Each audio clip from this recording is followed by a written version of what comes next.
दापुर नाम का एक छोटा सा अविकसित गांव था। गांव का विकास नहीं, मतलब गांव में रहने वाले लोगों का विकास नहीं। इस गांव में कुछ 3-4 परिवार थे जो थोड़े बहुत खानदानी थे, बाकी सब मेहनत मजूरी करके अपना जीवन गुजारते थे। इसी गांव में दिना नाम की एक विधवा औरत रहती थी। रहने के लिए छोटा सा घर था। 2 बच्चे थे, शायद एक 5 साल का और दूसरा 3 साल का होगा।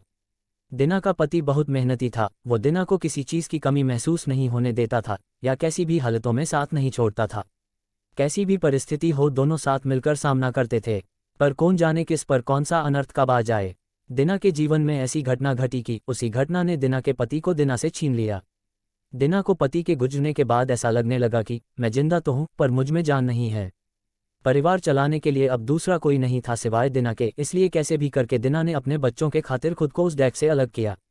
कुछ दिन बाद घर में जो था वो समाप्त हो गया। अब खुद क्या खाए और अपने छोटे बच्चों को क्या खिलाएं, ये समस्या उसके सामने खड़ी हो गई। बच्चों के लिए दिना को अभी कुछ काम करना ही था, इसलिए दिना अपने दोनों बच्चों को साथ में लेकर जहां काम मिलता वहीं जाया करती थी और दिन भर मेहनत करके जो भी मजदूरी मिलती उससे अपना और अपने बच्चों के पेट भरती थी। ऐसा ही समय बीतता गया और चलता रहा, लेकिन एक दिन दिना को शरीर में थोड़ी कमजोरी महसूस होने लगी। फिर भी वह काम पर गई।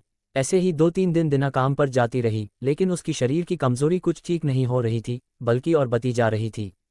ऐसे में काम पर जाना दिना के लिए कठिन हो गया। दिना बहुत चिंतित रहने लगी, अगर काम पर नहीं गई तो मेरे बच्चे भूखे मर जाएंगे।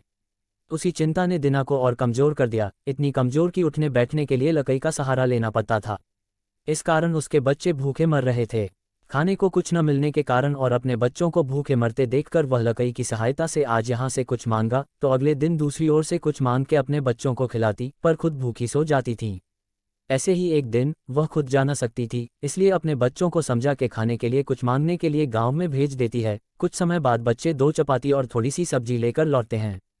2 चपाती से 3 जन कैसे तृप्त होंगे, इसलिए वे 2 चपाती दोनों बच्चों को खिला देती हैं। वह बरसात का समय था, बिजली न होने के कारण घर में अंधेरा छाया हुआ था। अंधेरे में ही वह अपने बच्चों को एक कमरे में सुला देती है और वह दूसरे कमरे में जाकर सो जाती हैं। रात को तेज बारिश होती है और बिजलियां जोर से कड़कड़ाती है। दिना को थोड़ी आराम मिलती है, इसलिए वह गहरी नींद में पड़ जाती है। ऐसे में दिना को एक सपना दिखाई देता है। वह एकदम तंदुरुस्त हो गई हैं, काम पर जाती है। वह सोचती है अपने बच्चों को काफ़ी समय से अच्छा खिलाया नहीं, इसलिए वह अपने बच्चों के लिए चविष्ट खाना बनाती हैं। बाद में अपने बच्चे और वह साथ में बैठकर खाना खाकर सो जाते हैं। आगे सपने में दिना ने देखा उसके बच्चे जिस कमरे में सोए हुए थे उस कमरे का छत गिरकर उनके दोनों बच्चे मर जाते हैं। सपने में से दिना एकदम उठकर खड़ी हो जाती है, जान में जान आ जाती है और अंधेरे में ही अपने बच्चों के कमरे की ओर चल पड़ती है। कमरे में जाकर अपने बच्चों को देखकर दिना चैन की सांस लेती हैं। उसी समय दिना को शरीर में ज़्यादा कमजोरी महसूस होती है, जिससे वह नीचे गिर जाती है और फिर वहां से उठ ही नहीं पाती है। चैन की सांस दिना की सांस ले लेती